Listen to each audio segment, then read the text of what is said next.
I recently came across a case where the user had to hit refresh all twice to get all the query tables properly updated in his Excel file. The user wanted to combine information from two tables to produce a final table, and it caught my attention when he highlighted the fact that only after hitting refresh all twice the output table would be properly updated. Although there are some scenarios where we may need or want to refresh twice to get all the tables updated, and I will show you an example of a case like this at the end, that wasn't the case in that situation. Plus, that particular case, it involved large data sets that already take quite a while to process and refresh, and having to refresh twice was causing the refreshing time to double. It didn't seem necessary to me, so I went into detective mode.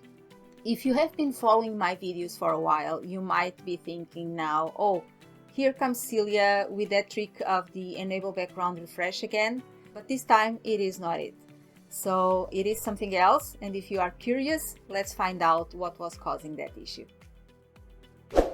Okay, so let's look at our files. We have two files, data1 and refresh all twice. Two Excel files that, by the way, you can download them from the link on the video description. The first file, data1, is the file on the left. It's a simple Excel file, one sheet only, containing one table, one data source, that indicates the buyer name, store, and the total amount of each transaction. The second file on the right, the file refresh all twice, contains two sheets. Sheet data2 with a second data source, a simple table containing the list of all the store numbers, store names, and the city where each store is located at, and the second sheet, query tables, contains two tables resulting from queries. Let's maximize here. Data queries and connections. We see the queries pane here. Query 1, all data, is loading to this table on the left, and it brings in all the information from all the transactions. And the second table, query 2, Toronto stores, extracts the information related to stores located in Toronto only. The actual scenario that inspired this video involved large data sets, many rows and columns, but in its essence, the model is represented in this example. Let's look at the two files and see the issue happen. Since the second table only brings in data from stores in Toronto, I'm going to make a change in a store that belongs to Toronto. And we see here the first one, store 1, for Adriana Sheldon. It's indicating here that belongs to Toronto. So let's make a change in this value, $100, for example. We need to save the first file, otherwise Power Query will not see the change. And when you're testing, you may need to also close this file, because when we connect files with Power Query, sometimes having the data source file causes issues with refreshing the queries.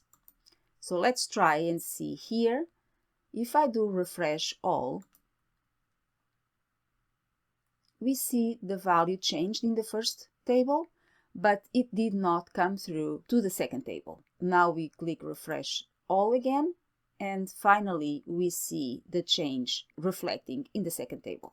So if you go back and put this to, let's say, 200, save, we go to the file with the queries, refresh all once, it's running, the change appears in the first table, queries are done, nothing happened to the second table, refresh all a second time, now we see the change occurring in the second table. In this case, having to refresh twice did not seem necessary to me, even less when the user was reporting that each refresh would take a long time. So we were doubling the time to update our queries, and it was not convenient at all. So what is going on here? Let's look closer and see if the second round of refresh all could be eliminated. Let's look at what is the data source, what steps are involved in each query, and what is the loading destination for each query. Let's look at the second file only. Let's launch Power Query Editor, or Alt F12 also opens the Power Query Editor. Selecting Query 1, It's a simple query, 3 steps only. Source connecting to where my file is, there's the path there. Okay, and navigation indicating that we are importing the data from one table, and then here simply changing the data type. And as we know, this query is loading to a table in one of the sheets of this file. Let's look at query 2. Data source, it's from the current workbook, table query 1 all data. So it's the table resulting from the first query. That is its data source. First query is importing data from an external file. Second query is importing data from a table existing in the workbook. And then it has a couple more steps. Here a change type step that in fact would not be necessary, could be done at the end only. Filtering rows, here is where we filter rows to keep only the transactions related to stores in Toronto. And then for some reason we are not interested in all the information, we just want to keep columns store and total. And once again, we change the type here. In fact, let's remove that because here change type is making the total be a whole number, and that could be a problem. So let's remove that step here. And at the end, let's make sure that store is classified as a text data type column. And then we know that this second table loads to the Excel sheet, the second query table. One note here, as you can see, there are no pivot tables in this file. If you are looking to solve the issue of having to refresh twice to get both queries and pivot tables updated in one refresh all click only, please check the video description to find out what could help you solve that challenge. For those of you who don't know me, my name is Celia Alves. I am a Microsoft MVP specializing in Excel and also providing training in Excel and Power Query. My favorite topic is Excel reporting automation. If you want to automate your Excel reports, check the video description to find how to join the training program. Now, while we are still here in the Power Query editor, let's also look at how the query dependencies look like. Let's come to View, Query Dependencies, and this is what we get. Query 1, Query 2, each one comes from their own data source. First one is an external file. Second one is a current workbook. And as you see, there is no connection between these two queries. There is no dependency between them. So when we do refresh all, both queries at the same time look at their data sources, find out what the information is, and then start to process that information. And there's no indication here that changes in query 1 will affect query 2. There's no connection between them. Okay, so now let's go back to our file. And let's take a closer look. Maybe you have noticed already. Our data source contains 3 columns. The table resulting from the first query contains 4 columns. So where is the 4th column coming from? By clicking there, we see that this is a column with a formula. So the user needed to bring in the information about the city where each store is located, and the way they found to bring that information in was to create an extra column that uses VLOOKUP to find the city for the store in the second little table that we have here. Stores is that table. If we look at the query, at the end of all the steps, the query contains 3 columns. So we load 3 columns into this sheet, this table.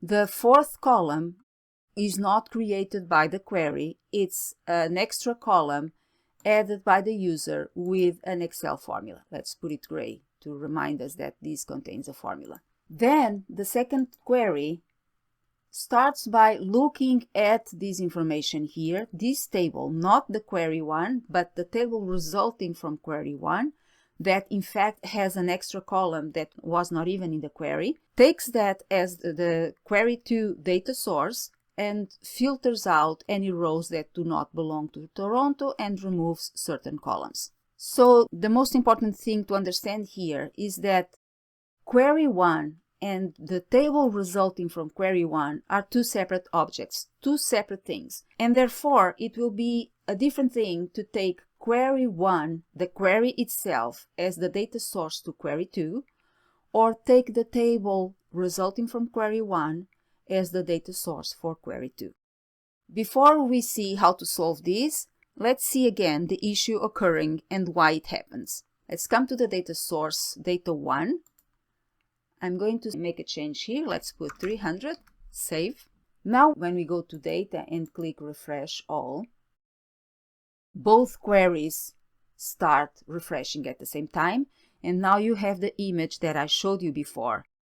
At this moment, when I click refresh all, query 1 sees 300 in the data source for the first row. So query 1 will reflect that change in this table. Query 2 starts refreshing at the same time, and when the refreshing process starts, there's no 300 here. All it sees is 200. So it carries on with the steps that are included in that query with that value and all the other values in this table. So when you do refresh all, the first time, the first table reflects the change in data source 1. Now when we do refresh all the second time, again, both queries start to refresh at the same time. The first query looks at data source 1. There's still 300 there, no changes, so it will still show 300. The second query starts the refreshing process at the same time, and when it starts, it sees the 300 value in this query 1 table that is the data source for query 2. So when we do refresh all the second time, now finally this change will occur there. So how can we solve this? Is it possible to make both tables refresh in one go only? The idea is to make the first query become the data source of the second one. But it has to be the query itself, not the table resulting from the query. This way, the second query will need to wait for the first query to update before executing its steps. But first, we need to find a way for query 1 to contain the information that currently is provided by the column with the VLOOKUP formula. So the city where each store is located. So let's see how you can do that. As you might know, we can replace VLOOKUPs or XLOOKUPs with merging queries in Power Query. So let's remove this column here. Okay, let's come to data 2 and let's bring this information, this second data source, into Power Query. Simply click on the table, data, from table range. Here we have our information, nothing further needed. Two columns, data types are correctly set up, so we now have a query named stores. So now let's incorporate this information in query 1. Query 1 starts by looking at the data source, that external file containing that table with 3 columns, and now we want to find out the city for each store. So from here we can come to, in the Home tab, Merge Queries. First table is query 1 all data. Second table is the query stores. We want to cross information between these two tables by using the column store in query 1, all data, and column store in the stores query. These two columns do not need to have the same name. They happen to have the same name in this case, but they could be named differently. As long as they have the same items, the same type of information, they will serve as the connection between the two tables to perform the lookups. We are going to use the first join kind, left outer, that will bring us all the data from the first table. We want to keep all the data in the first table and find any matching in the second table. So every time there's a match of item of the store name in the second table, it will pick up the information for that store. So let's do OK. it brings us these little tables here. Don't worry about that. As you see, it's picking up each row in the second table related to, for example, store 4. In this row, it says store 4 is Montreal. So now we are going to expand the information, extract information from all these little tables. We only really want to keep the second column, city, because the store, we already have it here. So let's expand here. And let's say we just want the city column. We don't want to use the original column name as prefix. Let's do OK. And there you go. So now we have the equivalent to what we had before in that table containing the VLOOKUP formula. Okay? So now this table is ready to serve as data source for the second query. We can come to query 2 and coming here to source. It's complaining about saying something is not right because of the changes we made. What we are going to do is remove this Excel current workbook, etc., etc. All we need to do is that the data source is query 1 all data, and we simply type in the name of the query. The IntelliSense brings it up. We can use it there. When we move to the next step, now the errors disappear. We now see that it was able to filter all the rows for stores in Toronto as before and perform the same steps as before. And now we can close and load. Do you think this will solve the problem? Let's see if it solved the problem, and then let's see what changed on the relationship between the queries that is making that happen. So let's put the two files side by side. Let's make a change. Let's say this becomes 500. Save. It's giving me an error. Your changes could not be saved to data 1 because of a sharing violation. Try saving to a different file.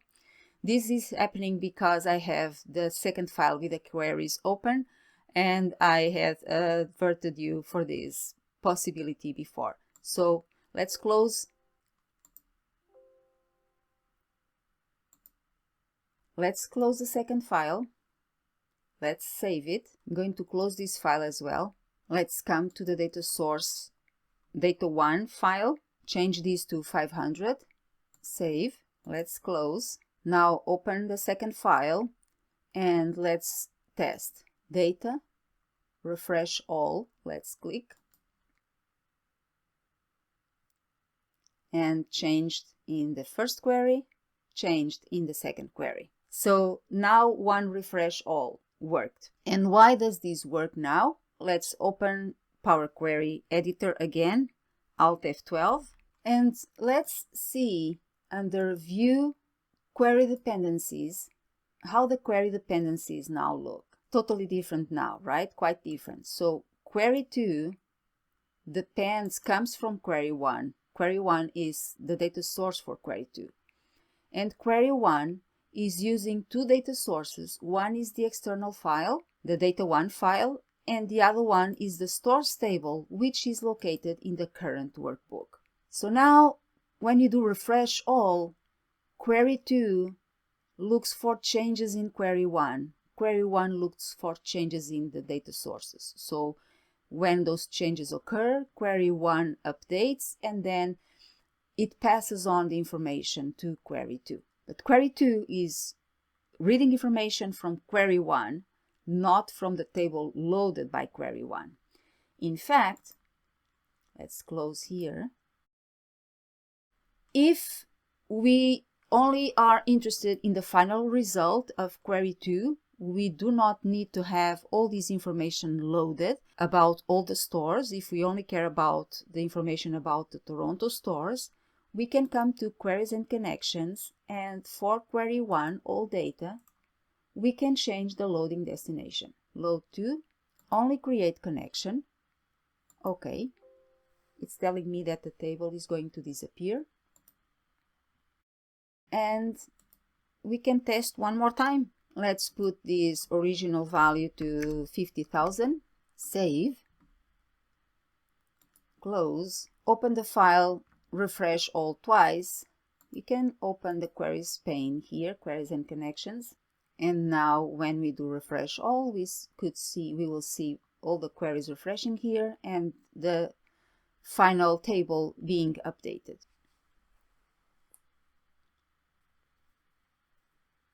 And there it is. And when it comes to dealing with big data sets, it may be very helpful not having to load the first table to your workbook if you do not really need it, if you are not interested in that intermediate information before you find your final result. So that's it for solving our issue of having to refresh twice when there was no need for that. This being said, I want to emphasize that having to refresh twice might be needed in some processes, and loading query tables into the grid, as we had for the first query, to use those tables as other queries' data sources might be useful in some scenarios too. So let me show you some examples of that. So let's imagine that my data is updated every week, every month, it doesn't matter. And imagine that the next time I have a new data here, a new piece of data that comes from store 7. That happens to be a store in Toronto, but I do not have that information in the stores table, and I also may not be aware that there is new data coming through. Let me put a space here. I might just be the person at the office refreshing my queries, and I'm not really aware or made aware of any changes occurring where the data is created.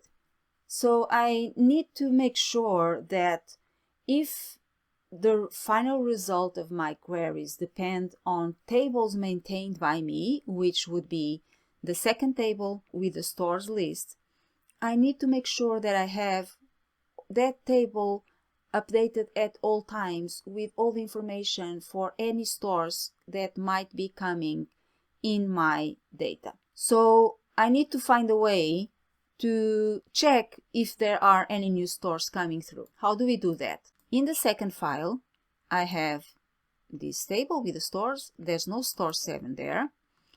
So when we now do a refresh all, of course, the second table will not show store 7 that I indicated belongs to Toronto, so it should be here. Okay. So what we need to do is to come to Power Query, Alt F12 to open. And before I pass the information from query 1 to query 2, I need to compare the list of the stores coming from the data with the list of the stores that I have in my workbook. So here, before I assign the city for each one of the stores, I want to compare this list of stores with the list of stores that I have in my workbook. So before merging, I'm going to click here. I'm going to do right click and say extract previous. This extracts the steps before the selected step into a new query. How do we want to call that query? Let's call it data1 raw data. Okay. So now we have data1 raw data that I'm going to move here to the top because it makes more sense to me. Data1 raw data contains the information imported from data1 file. Now we want from here to compare the information with the stores table. So I'm going to come to Home, Merge Queries as New, and I'm going to create a new query to find out if there are any new stores coming through. So I want to merge the data1 raw data query with the stores query using the stores column to compare the two tables. And this time I want to say left ante, rows only in first. So I want to find all the rows with store names that are in the first table, the table with the data, but are not in the second table, my stores table. So let's do OK. And there we go. We now have one row only with that new row added to the data1 file. We do not really care about all the other information. I just care about the store name, so I can select this column, right click and do remove other columns, and load this information, close and load to. And now we load it to where we find it is more useful. I'm going to load as a table, and it's not letting me to choose an existing worksheet. Okay, so let's do that. Okay. I did not name my query properly. Rename this as new stores, and we can cut and put it here. Okay, we don't need this sheet anymore. I just want to make sure that I see new data coming through every time I refresh my queries. So now I know, oh, there's a new store here. Okay, so I need to make sure I have it on my list of stores. It also brought this query over. We don't need that. It's the first query with all the information. We can delete this sheet, and immediately this query will load as connection only. Okay, so now we are good, and I'm happy because I have my query indicating any new stores loading into this sheet close to where I'm expecting to see my final results. But if I see a new store coming here, then I know that I need to update my stores table. So, okay, there's a new store. Let me Control-C to copy that name, come to the stores table, Control-Shift-V here to paste as values, and let's imagine this is Toronto. So the store 7 information did not show on my final query. I refreshed once, it came through as a new item. Now that I updated my stores table, I can come to data and do refresh all a second time. And now the new stores, let's change here. This now is new stores. The list of new stores now shows empty because store 7 now exists in my stores table, and store 7 now, because it was a store for Toronto, is appearing in my final data. So this is something I have done in many scenarios, creating these intermediate queries to check if there is any new data coming from my data sources that I need to be aware of to maintain and update other tables that I have in my Excel files and that are part of the entire system, loaded to Power Query, feeding information to other queries. Okay, so in this case, we do want to refresh twice when needed. Now, as having to refresh twice is not always a bad thing, loading queries as a table into our Excel file and then using those query tables as data source for other queries is not always a bad thing either. Referencing query tables can also be very useful in some scenarios. In the book Master Your Data with Power Query in Excel and Power BI, in Chapter 19 about query optimization, Ken Puls and Miguel Escobar present a strategy to reduce development lag, where one of the steps for this technique consists of referencing the data source query, creating a data staging query, and loading it into an Excel table. Then we use that table as our source during the development phase of our project. By doing this, we interrupt the flow that Power Query takes of always referencing back to the data source each time we create a new step in our queries, which can cause despair to developers for having to wait for the preview for each step to load. Any of you who have developed queries that deal with many or long data source files has experienced this agonizing waiting. So by using a staging table, we interrupt that connection the same way that query dependencies showed us when we started this video. And that's it for today. To learn more about these and other very useful techniques in Power Query, check the book Master Your Data with Power Query in Excel and Power BI. The link is in the video description. It is an affiliate link, and if you buy a copy through that link, you will be helping this channel. My smile and my gratitude go out to you. So if you found this lesson helpful, type Eureka in the comments or just simply let me know how you are going to improve your queries. I hope your queries always run smoothly and fast, and I will catch you in the next video. Bye now!